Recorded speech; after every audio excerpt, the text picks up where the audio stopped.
Okay, Jean, could you tell us a little bit about how you got into politics and became a Green MP?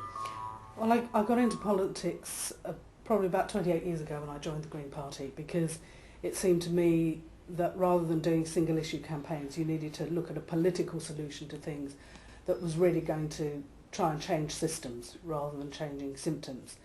And I was elected to the European Parliament in 1999 when the Blair government changed the electoral system, one of the positive things that they've done, and have been there now. This is my second term. And do you feel the need to change is better than it was then, or more important, or?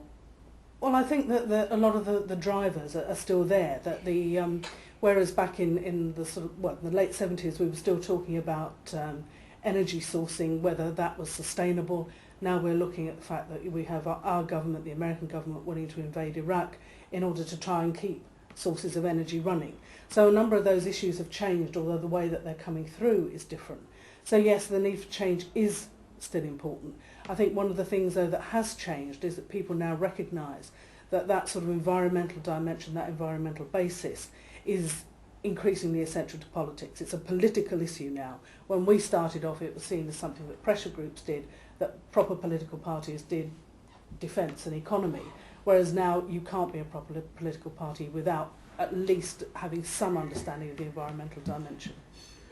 So the other thing that I'd like to ask you is that obviously the Green Party in Europe started way after it did in the UK, and that they have done really, really well out there, and they have a lot more power than we appear to have in the UK. And do you think that's because of the proportional voting representation?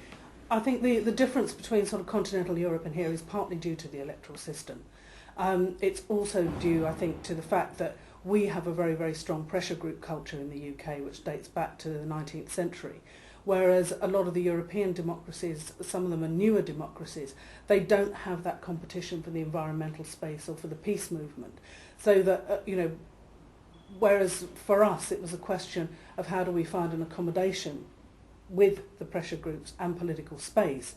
But if you were the German Greens, if you were the French Greens, that wasn't the issue for you.